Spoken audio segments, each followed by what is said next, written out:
ভূস্বর্গ থেকে হঠাৎ আতঙ্কের জনপদ হয়ে উঠেছে কাশ্মীর। পুরো ভারত টালমাটাল, যার ঢেউ আছড়ে পড়েছে বলিউড অঙ্গনেও। শোক আর ক্ষোভ ভেসে উঠেছে প্রতিটা তারকার সোশ্যাল মিডিয়া হ্যান্ডেলে।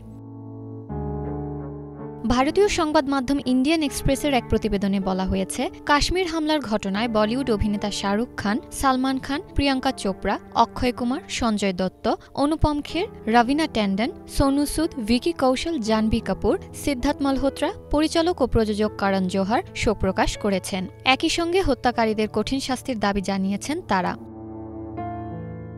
অভিনেতা সঞ্জয় দত্ত সামাজিক মাধ্যমে লেখেন, ঠান্ডা মাথায় ওরা আমাদের দেশের মানুষগুলোকে খুন করেছে। এটা ক্ষমার অযোগ্য, ভুলতে দেওয়া যাবে না। এই সন্ত্রাসবাদীদের বোঝা উচিত অপরাধের শাস্তি কি হতে পারে। আমরা এবার চুপ থাকব না, পাল্টা জবাব দিতেই হবে।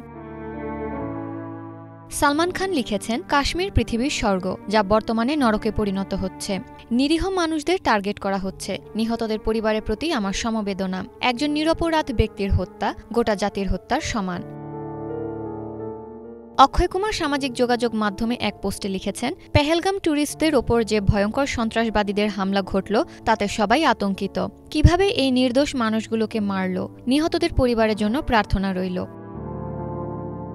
পরিচালক ও প্রযোজক করণ জোহর এক পোস্ট শেয়ার করে লিখেছেন, হৃদয় বিদারক ঘটনা। যারা নিজেদের প্রিয়জনকে হারালেন, যে নির্দোষ মানুষগুলোর প্রাণ গেল, তাদের জন্য আমার প্রার্থনা রইল। জনপ্রিয় অভিনেতা সিদ্ধার্থ মালহোত্রা এই ঘটনার তীব্র বিরোধিতা করে লিখেছেন, জম্মু কাশ্মীরের সন্ত্রাসবাদীরা সাধারণ মানুষের ওপর যে আক্রমণ চালালো সেটা কাপুরুষোচিত। আমার দেশের সেনার ওপর পূর্ণ আস্থা আছে। তাদের কাছে ন্যায় বিচার আশা করব। যেটা করার সেটাই করবেন।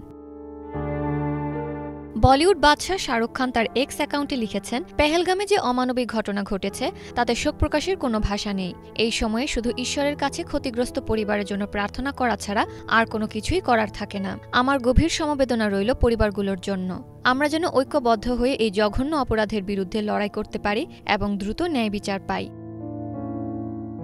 প্রিয়াঙ্কা চোপড়া তার ইনস্টাগ্রামে এই ঘটনার তীব্র সমালোচনা করে লিখেছেন, পেহেলগামে যা ঘটেছে তা অত্যন্ত নিন্দনীয়। কেউ ছুটি কাটাতে, কেউ আবার মধুচন্দ্রিমায় সেখানে পরিবারের সঙ্গে গিয়েছিলেন। কেবল হয়তোবা কাশ্মীরের সৌন্দর্য উপভোগ করতে গিয়েছিলেন। এমন মৃত্যু মেনে নেওয়া কঠিন। আমি খুবই মর্মাহত।